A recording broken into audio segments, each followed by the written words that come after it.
할렐루야. 오늘도 하나님의 은혜와 축복이 여러분과 여러분의 가정에 충만하시기를 주님의 이름으로 축원을 드립니다. 우리 함께 앞뒤 좌우 형제 자매에게 인사하겠습니다. 당신에게 좋은 일이 일어나고 있습니다. 영혼 구원을 위해 열심히 전도합시다. 하나님의 축복의 통로가 됩시다. 감사합니다. 들에 나가면 민들레 꽃이 많이 펴 있습니다. 민들레 꽃이는 이 바람이 불면 바람이 부는 방향을 따라서 어디론가 날아갑니다. 그리고 그곳에서 자신의 또 다른 삶을 시작합니다. 흔들리면 흔들릴수록 더 멀리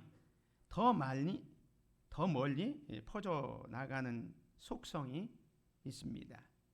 오늘은 이 민들레 꽃이처럼 환난과 핍박 속에서도 이 복음이 어떻게 확산되어 갔는지를 살펴보면서 복음을 가진 우리는 이 땅에서 어떤 삶을 살아야 하는지를 생각하면서 함께 은혜를 받기를 원합니다.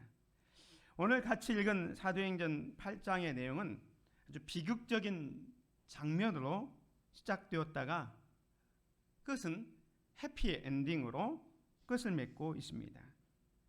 처음 시작은 예루살렘 교회가 환난과 핍박이 있고 거기다가 스데반 집사의 순교가 있습니다. 그래서 박해가 시작된 예루살렘 교회 성도들이 이제 어쩔 수 없이 이제 유대와 사마리아와 각 지역으로 흩어지는 장면이 있습니다. 그런데 이것으로 끝나지 않고 오늘 8장 8절에 보면 그 성에 큰 기쁨이 있더라라고 말하고 있습니다. 그래서 오늘 이 말씀을 가지고 그리스도를 전파하니 그 성에 큰 기쁨이 있더라. 그리스도를 전파하니 그 성에 큰 기쁨이 있더라 라는 제목으로 말씀을 나누면서 함께 은혜를 받기를 원합니다. 오늘 본문에 보면 스데반 집사의 죽음에 대한 이야기가 먼저 나오고 그거에 대한 반응이 나오고 있습니다. 스데반 집사의 죽음에 대한 첫 번째 반응은 스데반 집사의 죽음을 기뻐한 사람들이 있었습니다. 1절에 보면 사울은 그가 스데반이죠. 죽임당함을 마땅히 여기더라. 초대교회는 놀라운 부흥을 하고 있었습니다. 그렇지만 그 부흥의 이면에는 내부의 문제도 발생하죠. 즉 은혜를 받았던 사람들이 그 은혜 받은 대로 이제 가난하고 어려운 사람들을 구제하기 위해서 사도들에게 자기들의 밭을 팔고 그래서 많은 헌금을 이제 사도들에게 가져옵니다. 그런데 그 구제 헌금을 분배하는 일 때문에 문제가 생겼죠. 그렇지만 사도들은 그 문제를 해결하기 위해서 교회 안에서 성령이 충만하고 정말로 믿음이 신실한 그리고 사람들에게 칭찬받는 집사님 7명을 세워서 구제하는 일은 그들에게 맡기고 이제 사도들은 말씀 전하고 기도하는 일에 전념하게 됩니다. 그때 세워진 집사님 한 분이 스데반 집사였어요. 그 스데반 집사가 예수 그리스도를 증거하다가 지금 돌에 맞아 죽게 된 것입니다. 이것이 사도행전 6장과 7장의 내용인데 이제 8장에 와서 그 스데반 집사가 죽인 것을 마땅히 여기는 그 사울이라는 사람이 등장하고 있습니다. 이 사울은 나중에 바울이 되었지만 이 사울이라는 사람은 스데반 집사의 죽음을 마땅히 여겼습니다. 여기 8장 중반에 보면 그날에는 스데반 집사가 순교하는 그날입니다.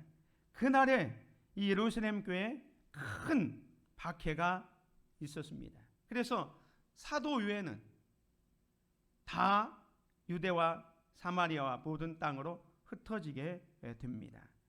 예루살렘 중심으로 이루어졌던 복음의 사역이 유대와 사마리아의 모든 땅으로 이렇게 퍼져나가는 결정적인 이유는 오늘 본문에 보면 누군가 예수님께서 오직 성령이 너에게 임하시면 너희가 권능을 받고 예루살렘과 온 유대와 사마리아와 땅끝까지 가라, 이 말씀을 했는데 우리가 지금 여기 머물러 있고 있다, 우리가 빨리 다른 지역으로 가자, 예수님의 말씀이 생각나서 흩어진 게 아니라 그날에 예루살렘 교회에 불어닥친 큰 박해 때문에 어쩔 수 없이 흩어지고 있는 것을 보게 됩니다.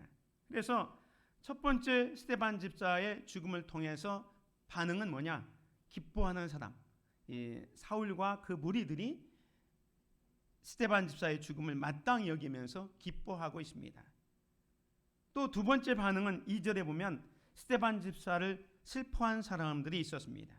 2절에 보면 경건한 사람들이 스데반을 장사하고 위하여 크게 울더라. 한쪽은 스데반 집사의 죽음을 마땅히 여겼지만 또 경건한 사람들은 이 스데반 집사님의 그 죽음, 순교죠. 순교를 크게 슬퍼하고 울고 있었습니다. 그렇지만 예루살렘 교회는 스데반 집사 한 사람이 죽은 것으로 끝나지 않았습니다. 이때부터 본격적으로 이제 예루살렘 교회가 박해를 받는 시작이 됩니다. 그게 3절입니다. 사울이 교회를 잔멸할세. 이 사울이라는 사람이 교회를 아주 디스토리, 그냥 완전히 박살내는 그런 일을 하기 위해서 앞장서는데, 각 집에 들어가서 남녀를 구분하지 않고 예수 그리스도를 믿는 사람들은 다 잡아다가 옥에 넘기게 됩니다. 그런데 이 일을 통해서 이제 흩어진 사람들이 두루 다니며 복음의 말씀을 전할세라고 말씀하고 있습니다.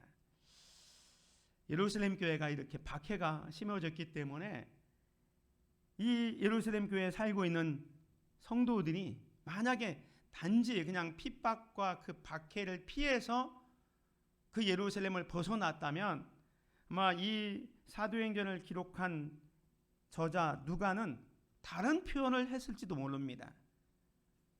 이 성도들이 박해가 시작하자 예루살렘을 떠나서 어디론가 도망갔다, 또 숨었다, 이런 표현을 하지 않고 흩어졌다라는 표현을 합니다. 1절에 보면 유대와 사마리아 모든 땅으로 흩어지니라, 4절에도 그 흩어진 사람들이라고 말하고 있습니다. 우리는 이 표현에 주목할 필요가 있습니다. 이 초대교회 예루살렘 성도들은 그냥 생명의 위협을 느껴서 큰 박해를 피하기 위해서 예루살렘을 떠난 것이 아니라 다른 목적이 있었다는 거죠. 그것을 어떻게 알 수 있느냐 하면 흩어지니라 라는 이 말에서 알 수가 있습니다. 헬라어로 흩어지다라는 것은 디아스페이로라는 말에서 나온 건데요. 여기서 이제 디아스폴라가 나왔는데 원래 의미는 농부가 씨를 사방에 뿌리는 행위를 말한다고 합니다. 그런데 오늘 본문에 쓰여진 이 흩어지다라는 단어를 어떤 단어를 썼냐면 디에스파레산이라는 수동태를 썼습니다. 이게 무슨 말이냐면 큰 박해가 시작되자 그들은 보이지 않는 누군가의 손에 의해서 유대와 사마리아 모든 땅으로 흩어졌다는 거예요. 스스로 우리가 이제 복음을 위해서 흩어지자라는 게 아니라 누군가에 의해서, 이 누군가는 하나님이죠. 이 스데반 집사의 순교의 사건은 분명히 좋지 않은 일입니다. 그렇지만 이 좋지 않은 이 사건을 통해서 하나님께서는 오히려 이 사건을 통해서 복음을 확장시키는 귀한 일을 감당하고 있다는 거예요. 아까 말씀드린 것처럼 예루살렘 교회는 참 좋은 교회였습니다. 오순절 성령 충만해서 모이기를 힘쓰고 날마다 기도하고 애썼던 그런 교회입니다. 우리가 이미 사도행전 2장 42절에서 48절의 말씀을 통해서 이런 교회 되게 하옵소서 우리가 9월 첫 주일에 생각했는데, 그만큼 예루살렘 교회는 좋은 교회였습니다. 그렇지만 그 좋은 곳에 그냥 머물러 있었습니다. 예수님께서는 분명히 승천하시면서 사도행전 1장 8절에 오직 성령이 너희에게 임하시면 너희가 권능을 받고 예루살렘과 온 유대와 사마리아와 땅끝까지 증인이 될 것을 말씀하셨습니다. 그래서 예루살렘 교회는 은혜 받은 만큼 이제 흩어져서 복음을 전해야 되는데, 안타깝게도 예루살렘 교회는 흩어지지 않고 똘똘 뭉쳐 있었습니다. 그래서 하나님께서는 이 스데반 집사님의 순교 사건을 계기로 흩어지게 하셨다는 거예요. 예루살렘 교회의 핍박은 단순히 그냥 욕을 먹는 정도가 아니었어요. 뭐 욕을 먹으면 그런 말이 있잖아요. 욕 먹으면 장수한다고. 이 사람들은 예수 믿는다고 욕 먹는 정도가 아니라, 아까 본 것처럼 이 사울이라는 사람은 각 집에 들어가서 남녀를 불문하고 예수 그리스도를 믿으면 다 옥에 쳐드는 그런 위협이 있었습니다. 그래서 더 이상 예루살렘에 머무를 수가 없어서 예루살렘을 벗어나 각 지역으로 흩어지게 된 거지요. 환난과 핍박 때문에 어쩔 수 없이 예루살렘을 벗어나게 됩니다. 마치 민들레 꽃이가 흩어지는 것처럼 예루살렘 교회 성도들은 이 핍박 때문에 흩어지면서 복음의 말씀을 전하게 됩니다. 만약에 이들이 그냥 핍박과 환난을 피해서 도망갔다면 그냥 어디 가서 숨었다, 도망칠 준비를 하고 있는 것이 당연했습니다. 그렇지만 이 예루살렘 교회 성도들은 큰 박해로 사마리아와 유대 모든 땅으로 흩어진 사람들이 각 다니면서 복음의 말씀을 전하고 있는 것을 보게 됩니다. 지상 명령을 수행하기 위해서 흩어진 사람들의 모습이라고 볼 수가 있죠. 이걸 통해서 이제 외적으로는 큰 박해를 피하기 위해서 예루살렘을 떠났지만 내적으로는 하나님께서 자신들을 흩으셨던 이유를 알았던 거예요. 그래서 유대와 사마리아 각 지역에 다니면서 복음의 말씀을 전했던 것을 알 수가 있습니다. 고난 속에서도 하나님의 뜻은 이루어집니다. 스데반의 순교가 복음 확산의 기폭제가 되었습니다. 우리 성도들에게는 때로 고난도 유익이 될 수 있습니다. 우리는 신앙생활을 할 때 안주해서는 안 됩니다.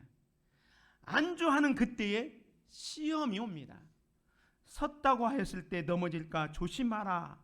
사도 바울이 우리에게 교훈해 주었는데, 스데반 집사의 죽음은 하나의 미랄이 되어서 복음의 놀라운 부흥을 가져오게 되었습니다. 이제 흩어졌던 사람들 가운데 빌립 집사가 어디로 가냐면 사마리아 지역에 가서 전도하게 됩니다.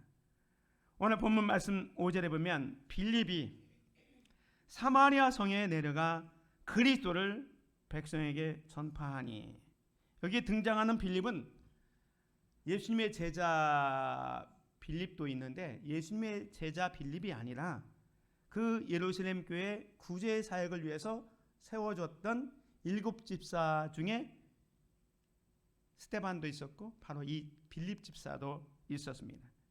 이 빌립 집사가 이제 예루살렘의 핍박을 피해서 지금 사마리아 땅으로 갈립니다. 이 빌립이라는 이름을 보면 이 사람은 헬라파 유대인인 것을 알 수가 있습니다.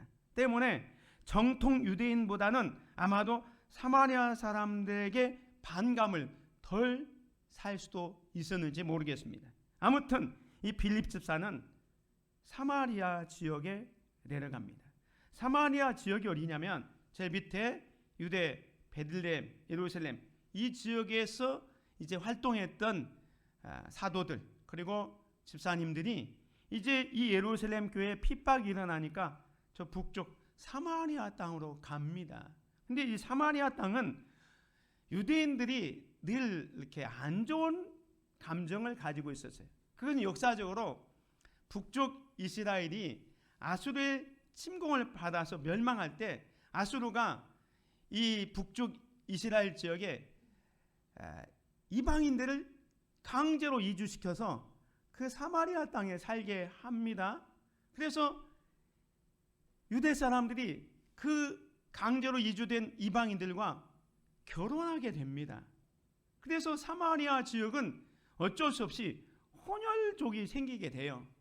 그래서 시간이 많이 지났지만 이 남쪽에 있는 유다 사람들은, 북쪽의 사마리아 사람들은 이방인의 피가 섞였다 해서 개취급을 하고 이렇게 별로 상종을 하지 않았어요. 그것은 예수님께서 사역을 하실 때도 일부러 사마리아 지역에 가셔서 그 수가성 여인을 만났을 때 수가성 여인이 이런 말을 하잖아요. 사마리아 여자가 이르되 당신은 유대인으로서 어찌하여 사마리아 여자인 나에게 물을 달라 하나이까 하니 이는 유대인이 사마리아인과 상종하지 아니함이로라. 이런 이유로 유대인들은 사마리아 사람을 홀대했고 또 사마리아 사람들은 유대 사람들을 미워했습니다. 이런 정서가 있는 곳이 지금 사마리아 땅이에요. 근데 그곳에 지금 빌립 집사가 사마리아에 갔습니다. 가서 뭐 합니까? 가서 그리스도를 백성에게 전파합니다. 아까 말씀드린 것처럼 예루살렘에 큰 박해와 핍박이 있어서 그냥 생명부지 살기 위해서 도망쳐 나왔다면 이 빌립 집사가 사마리아 땅에 와서 어딘가 은밀하게 숨어 지내는 것이 맞잖아요. 그런데 이들은 와서 그리스도를 백성에게 전파합니다. 예루살렘에서 지금 핍박이 있었던 이유가 뭡니까? 예수 믿는다는 것 때문에, 예수님이 바로 그리스도라는 것을 전파하는 것 때문에 핍박이 일어났는데, 그것 때문에 예를 들어서 생명을 보존하기 위해서 도망 나왔다면 예수님을 그리스도라고 전파하는 일을 하지 않고 어딘가 은밀하게 숨어 있는 것이 마땅했을 겁니다. 그러나 빌립은 여기 온 것이, 자기들을 흩트게 한 것이 복음의 확산을 위해서 흩어지게 했다는 그 하나님의 뜻을 깨달았기 때문에 어떻게 보면 이 스데반 집사는 자기의 생명보다 사마리아 성의 영혼을 더욱 귀중하게 생각했던 것입니다.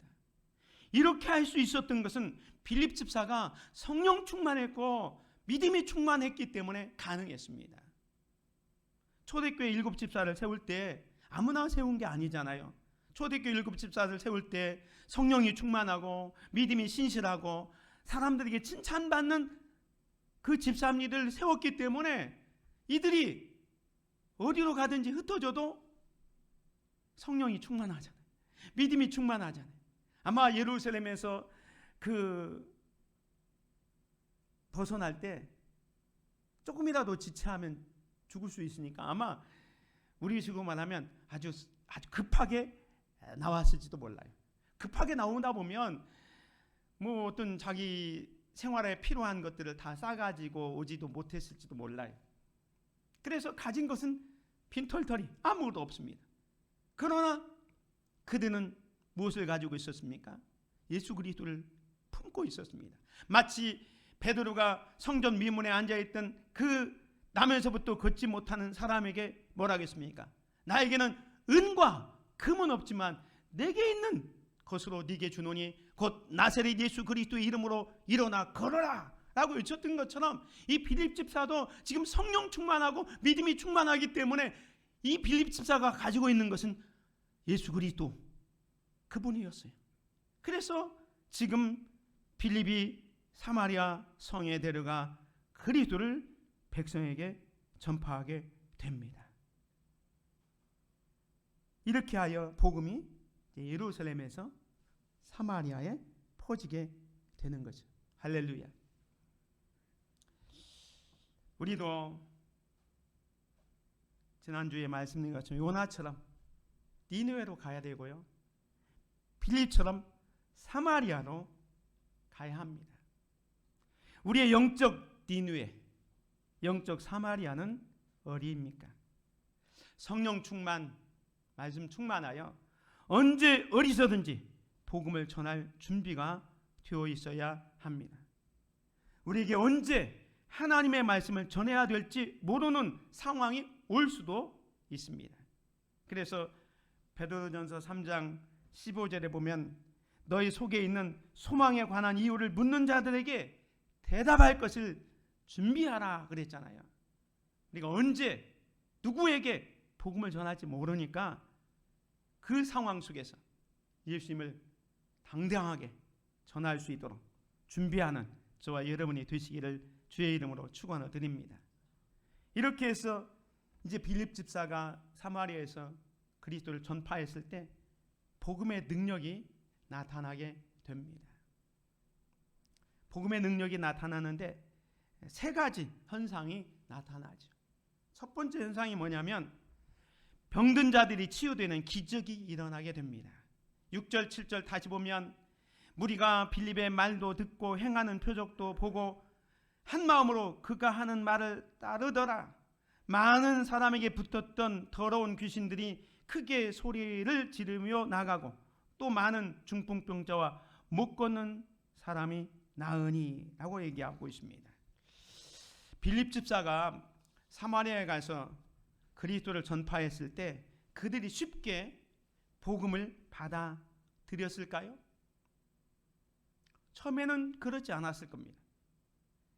아까 말씀드린 것처럼 유대인들은 사마리아 사람들을 싫어하고 사마리아 사람들은 유대인들을 싫어하기 때문에 빌립 집사가 와서 예수 그리스도를 증거할 때 받아들이기 너무너무 힘들었을 겁니다. 그럼에도 불구하고 빌립 집사가 복음을 전했을 때 그들이 쉽게 복음을 받아들일 수 있었던 이유는 뭐냐면 바로 6절과 7절에 나오는 내용 때문에 그렇습니다. 무리가 빌립의 말도 듣고 행하는 표적도 보고 한 마음으로 그가 하는 말을 따르더라. 이 사마리아 사람들은 빌립이 전하는 말씀만 들은 것이 아니었습니다. 표적을 보았습니다. 그 표적이 뭡니까? 그 표적이 실존에 있는 것처럼 많은 사람에게 붙었던 더러운 귀신들이 크게 소리를 지르며 나가고 또 많은 중풍병자와 못 걷는 사람이 낫게 됩니다. 하나님께서는 귀신이 떠나가고 병이 낫는 기적을 통해서 빌립이 전하는 말씀이 진리라는 사실을 뒷받침해 주었던 겁니다. 그래서 사마리아 사람들은 그 빌립이 말하는 말뿐만 아니라 표적을 보면서 야, 저 빌립이 전하는 말씀이 진리구나 라는 것을 깨닫게 된 거죠. 다시 말하면 성령의 능력을 통해서 일어난 표적이 지금 유대와 사마리아 사이의 그 장벽을 뛰어넘어서 빌립이 전하는 말씀을 믿도록 하게 한 겁니다. 오늘날도 성령께서는 필요에 따라서 이적을 행하십니다. 어떤 분은 목사님, 요즘은 과학시대라서 이적이 일어나지 않습니다 라고 말하는 분들도 있습니다. 그러나 그렇지 않습니다. 천지 만물을 창조하신 하나님께서는 이적을 분명히 오늘날에도 베푸십니다. 언제? 성령님이 필요에 따라서, 하나님의 판단에 따라서 그것을 행하십니다. 그래서 저도 새벽마다 아픈 병자들을 위해서 기도하고 또 우리는 금요 기도에 특별히 치유의 기도의 시간이 있다고 해서 그 시간에 아픈 자들을 위해서 치유의 기도를 하고 있습니다. 이런 기도를 통해서 하나님은 우리의 기도를 들으시고 치유의 역사가 일어나고 있습니다. 야고보서 4장 14절에 보면 너희 중에 병든 자가 있느냐 그는 교회 장로들을 청할 것이요 그들은 주의 이름으로 기름을 바르며 그를 위하여 기도할지니라 라고 했습니다. 의인의 간구는 역사하는 힘이 많다고 하셨습니다. 질병뿐만 아니라 인간의 힘으로 넘어설 수 없는 일들이 복음의 안에서는 가능할 줄 믿습니다. 그러므로 사랑하는 성도 여러분, 복음은 능력인 걸 믿으시기 바랍니다. 사도 바울이 로마서 1장 16절에 이렇게 얘기했습니다. 내가 복음을 부끄러워하지 아니하노니 이 복음은 모든 믿는 자에게 구원을 주시는 하나님의 능력이 됩니다. 먼저는 유대인에게요, 그리고 헬라인에게로다. 우리는 나의 연약함 때문에 복음 전하는 일을 할 때 위축당할 때가 많습니다. 그렇지만 담대하게 복음을 전할 때 나는 연약하지만 내가 가지고 있는 이 복음이 능력 있게 역사하실 줄 믿습니다. 그래서 여러분 복음을 전할 때 담대하게 전하는 귀한 성도들 되시기를 주님의 이름으로 축원을 드립니다. 두 번째 사마리아에 일어난 복음의 능력은 이 사마리아 지역에 마술사 시몬이라는 사람이 있었는데 이 사람이 빌립이 전하는 말과 표적을 보고 자기도 마술사 행위를 다 접고 빌립을 따라오는 놀라운 역사가 일어나게 됩니다. 여기 9절부터 보면 그 성에 시몬이라 하는 사람이 전부터 있어 마술을 행하여 사마리아 백성을 놀라게 하며 자칭 큰 자라 하니, 이 시몬은 자칭 큰 자라. 거짓 선지자나 이 거짓 사도들은 자기가 스스로 크다라고 이야기하죠.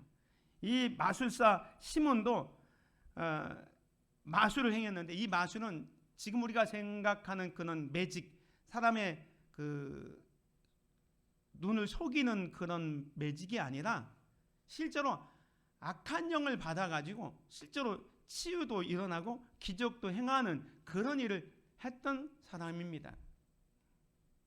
그런데 어느 날 빌립이라는 사람이 와서 여기 12절에 보면 빌립이 하나님 나라와 및 예수 그리스도의 이름에 관하여 전도함을 그들이 믿고 남녀가 다 세례를 받으니, 어떻게 보면 시몬의 입장에서 빌립의 등장은 라이벌이 등장한 거잖아요.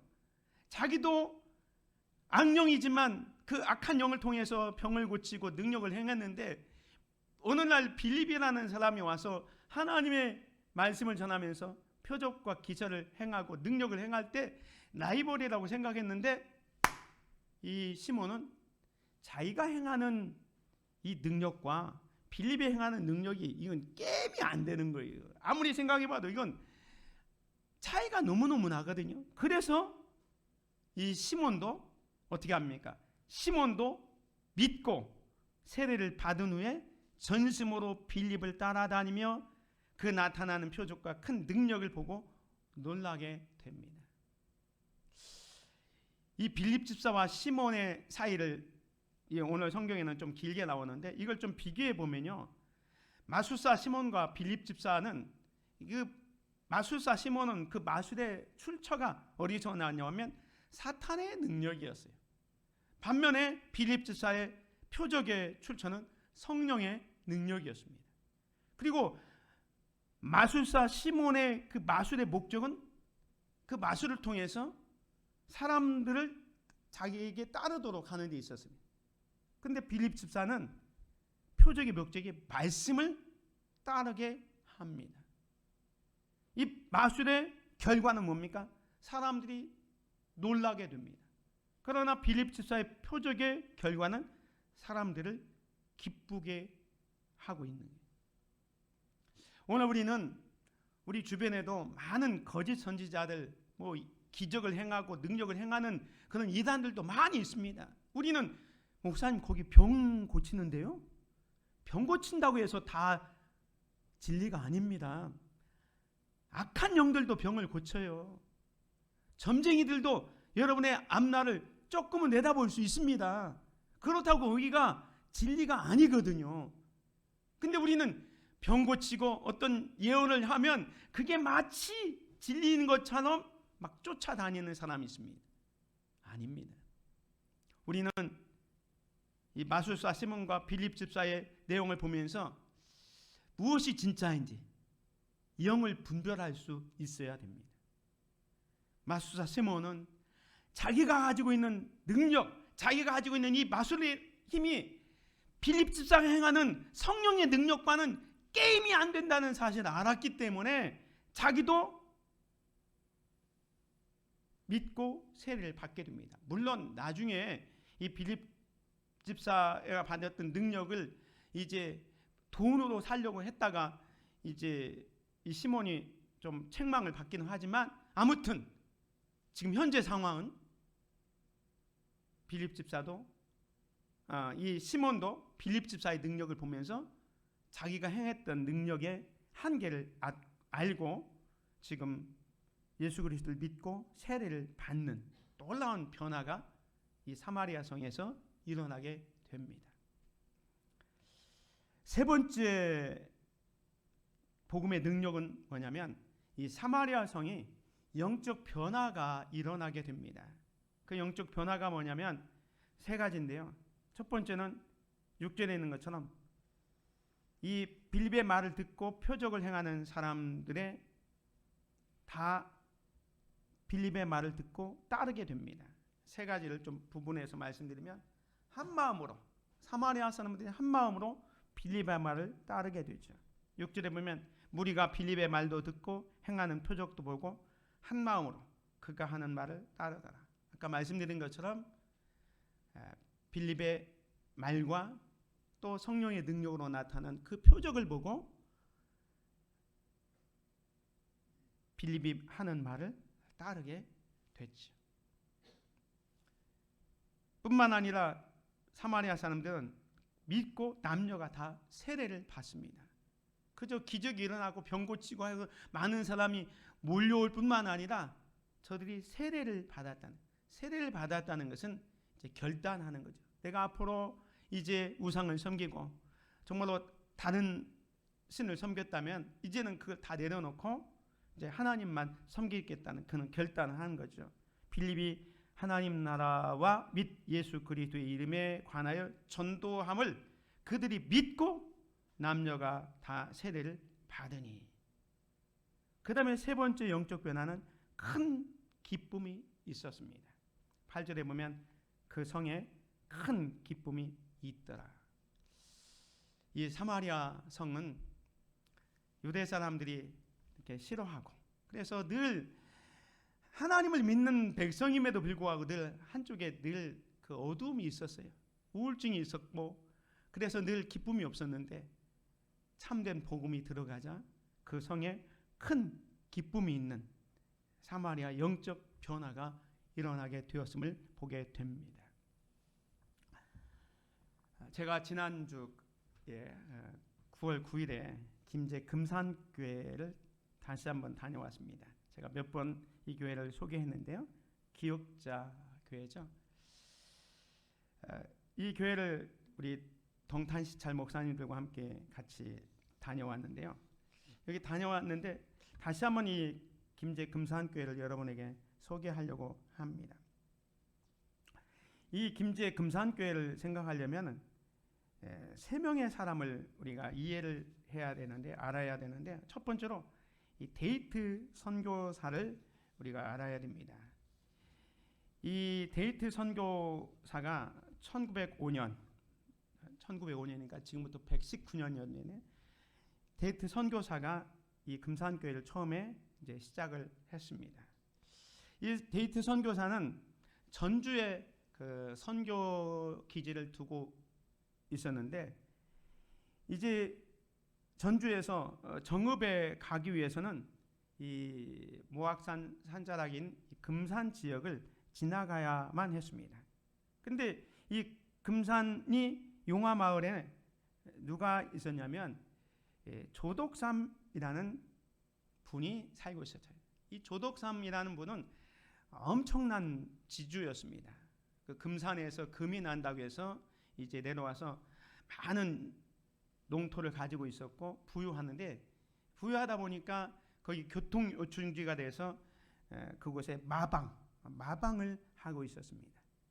근데 하루는 이 데이트 선교사가 이 조덕삼 씨가 하는 그 마방에 들렸습니다.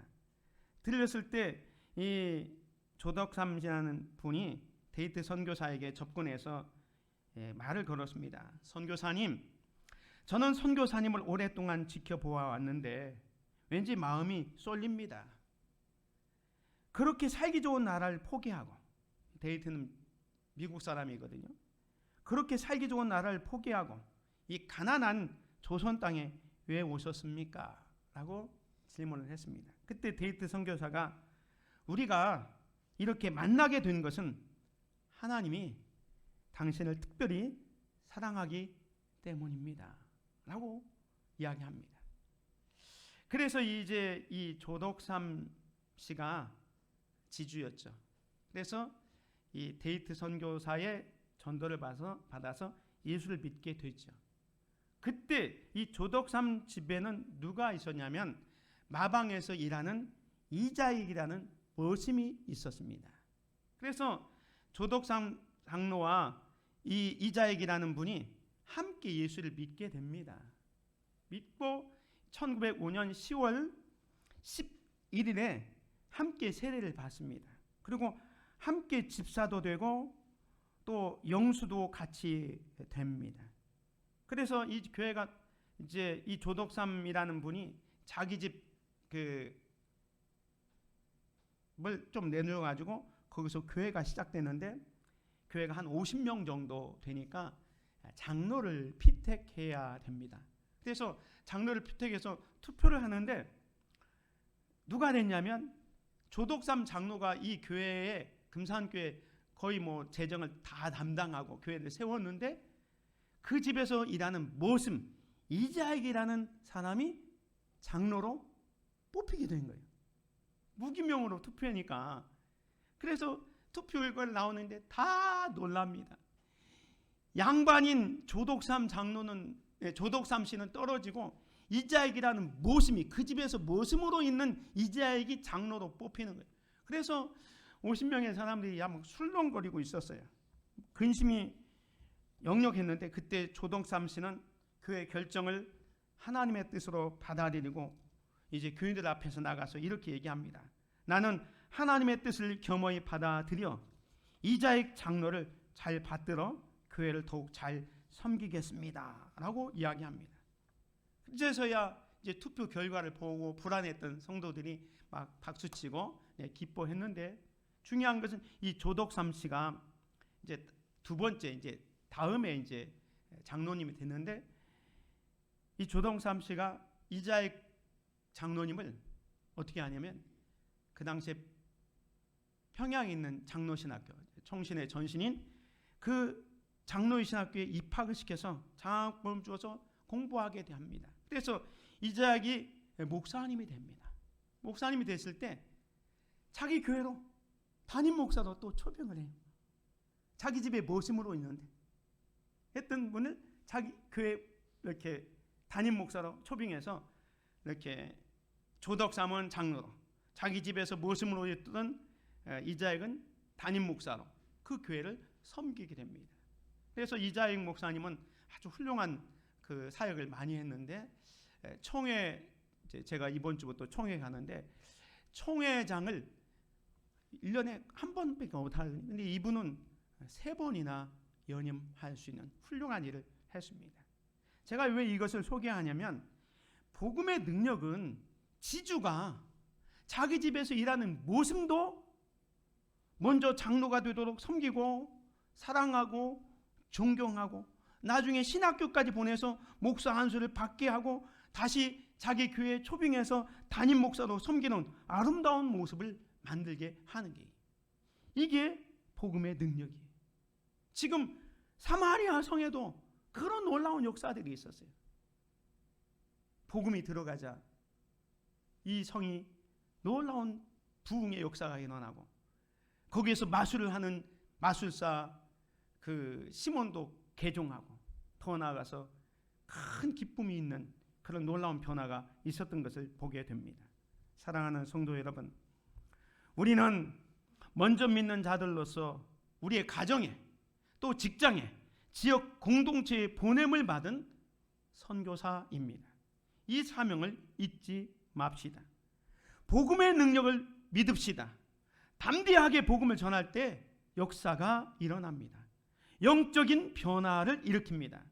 우리의 가정, 직장, 지역 공동체에 들어가서 복음을 전함으로 기쁨을 회복시키는 귀한 성도들이 되시기를 주님의 이름으로 축원을 드립니다. 우리가 원하든 원하지 않든 고난은 우리의 삶에 불가피하게 찾아옵니다. 우리는 그 고난의 물결에 대처하느라 급급할 때가 많지만 그 고난의 물결을 일으키는 분은 하나님임을 바라보아야 합니다. 때로는 하나님이 왜 이 고난을 내게 가져왔는지 바로 깨닫지 못할 때가 많습니다. 그렇다 할지라도 주어진 현재에 충실하다 보면 왜 그런 고난을 가져오게 하셨는가를 깨닫게 될 것입니다. 예루살렘 교회의 박해와 스데반 집사의 죽음은 복음 확산의 기폭제가 되었습니다. 고난의 물결에 자초되는 것이 아니라 복음의 능력을 믿고 담대하게 예수 그리스도를 전함으로 여러분의 가정과 우리 지역을 큰 기쁨에 이르게 하는 귀한 성도들이 되시기를 주님의 이름으로 축복합니다. 은혜로우신 아버지 하나님 감사합니다. 오늘 예루살렘 교회가 큰 박해가 일어나고 스데반 집사의 순교 때문에 이제 핍박이 일어나서 어쩔 수 없이 흩어져서 생활했지만 그들은 흩어진 이유가 그 지역에서 예수 그리스도를 증거하고 복음을 증거하는 그 일을 감당했습니다. 특별히 빌립 집사는 사마리아 지역에 들어가서 그리스도를 증거했을 때 그 사마리아에 놀라운 영적 변화를 일으켰습니다. 오늘 우리들도 먼저 믿는 자들로서 우리의 가정에 우리 지역사회에 들어가서 복음을 증거하고 그 사람들을 주께로 인도해서 정말로 큰 기쁨을 회복하는 놀라운 역사가 있도록 은혜를 베풀어 주옵소서. 예수 그리스도의 이름으로 기도드립니다. 아멘.